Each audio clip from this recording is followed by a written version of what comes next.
I can't wait to show you my toys. This is Afro and you're watching YouTube. Here comes the good part. Deep in the cold Minnesota was a boy who wasn't so cool. But for so much effort, but the people still call him a fool. But once he opened up that treasure chest, it was no longer a new. Well, the awesome sunglasses legend made him a superstar on YouTube. Afro X, my name is Afro X. And I'm having the time of my life signing all your checks. My name is Afro X, my name is Afro X. My name is Afro X. Whether Hillary or Donald Trump, you won't know what's next. My name is Afro X. I'm the king of charisma. Got so much machismo. All the women who meet me are instantly vexed. Afro X. My name is Afro X. Like how Batman could become the next Lex. My name is Afro X. My name is Afro X. My name is Afro X. Come and watch me up on the screen of a Cineplex. My name is Afro X. I've been trying really hard to avoid saying the word sex. My name is Afro X. I never go to the gym but check out my awesome pecs. Now watch me flex. The bodysuit's coming next week straight from FedEx. My name is Afro X. My name is Afro X. My name is Afro X.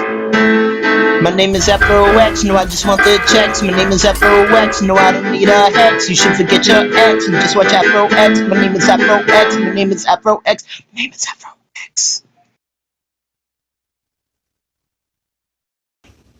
Hey everybody out there in YouTube land. Today we talk about this guy and talk a bit more about these guys. My name is Afro X, and I'm going to give you the good, the bad, and the overtly controversial before giving my final rating. This is my review of Suicide Squad. Without further ado, let's get started. The good. I've really got to say, for what the movie was trying to accomplish, they did one hell of a good job at it.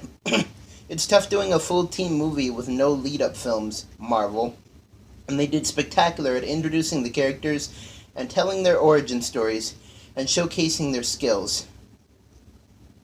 That's actually a very good thing, because there are a ton of people who have and will go see this movie that don't really read very many comic books. And despite how popular they are, some people might have no idea who Harley Quinn even is.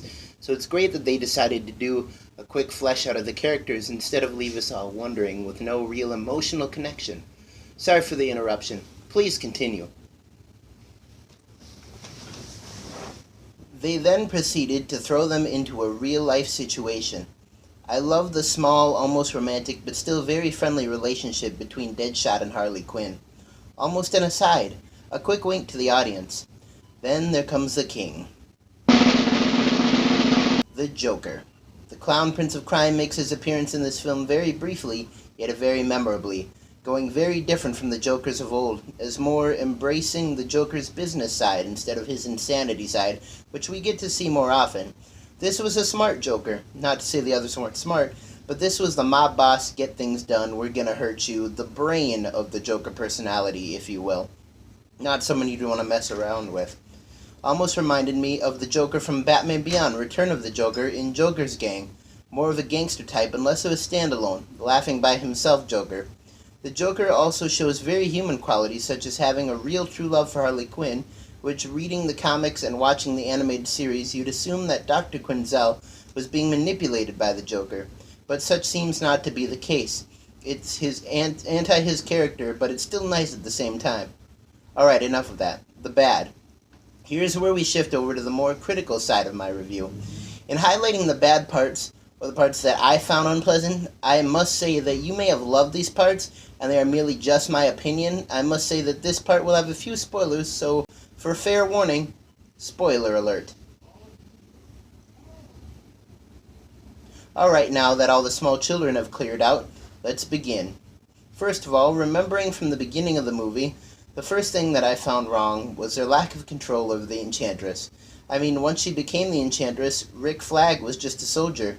There was nothing he could do, so why blame him? There honestly could have been 10 times better security measures for that. Why let the most dangerous character stay on your team and not be locked up? I mean, they might as well have had the Hulk if they wanted a mentally unstable, unbeatable, super strong ally. At least he doesn't betray his comrades without fairly good reason. After that, I hated the look of the monster army. What were they? Pod people with broccoli heads? I couldn't tell. In fact, the first fight scene, the lighting was too dark to really even make out what Deadshot was shooting. Captain Boomerang was pretty much useless throughout the whole movie. The person sitting next to me, it was like, he's gonna be the first to die. And then he doesn't.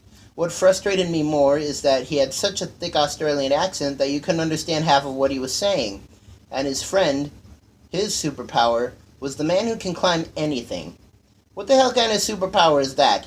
Heck, if I was strong enough and had the right tools, I could climb anything, too. Climbing is not a superpower. It's at best a skill and at worst a hobby. So I wasn't that scarred when he died. I hated the black woman puppet master.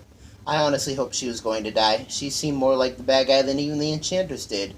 The use of slow motion in the final sequence was a bit gratuitous. They should have reused it only after Deadshot shot at the bomb.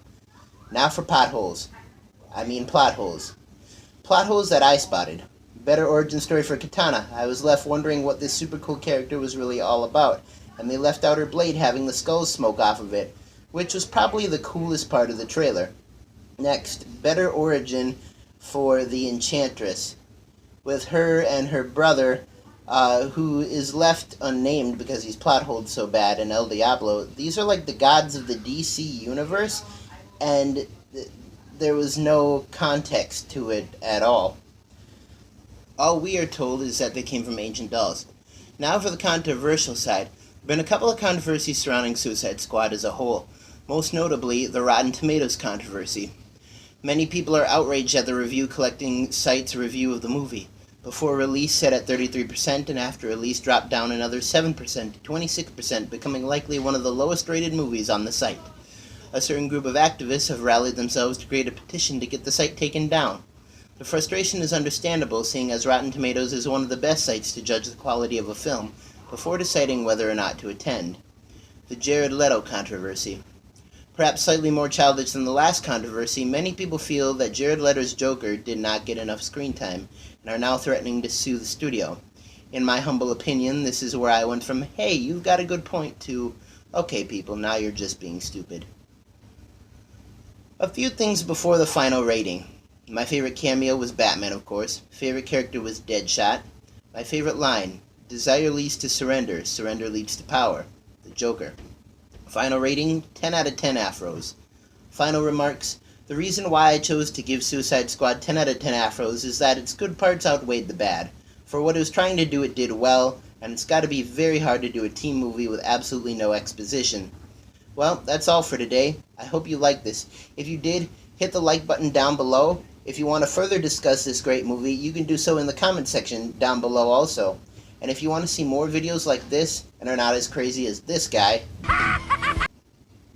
then subscribe and get more Afro X all up in your hair. Keep YouTubing, YouTubers. Don't fight the fro, and always remember to stay legendary. And who knows, someday this all might just be a little bit funny. Next time on Afro X. Working the dead night. Tell me in the comments whether you'd like to see a Watch Dogs gameplay or hear me talk about one of my new favorite animes, Angel Beats. See you next time.